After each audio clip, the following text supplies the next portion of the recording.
আসসালামু আলাইকুম প্রিয় দর্শক, আমরা এখন এই মুহূর্তে আছি চাঁদপুর বাবুরহাট বাজার। এটা চাঁদপুর জেলার বাবুরহাট বাজার। শহীদ আব্দুর রহমান চত্বর এটা সামনে।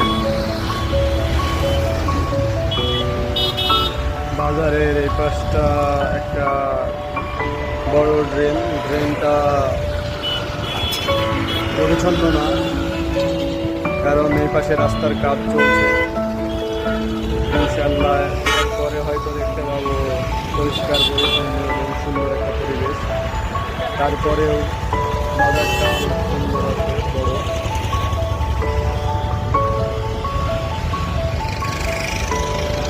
এই সাইডে কিছু দূর পর পরে দেখা যায় মাদ্রাসা।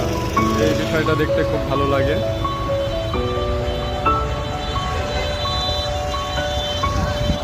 ভিডিওটি পুরো দেখার জন্য সবাইকে ধন্যবাদ।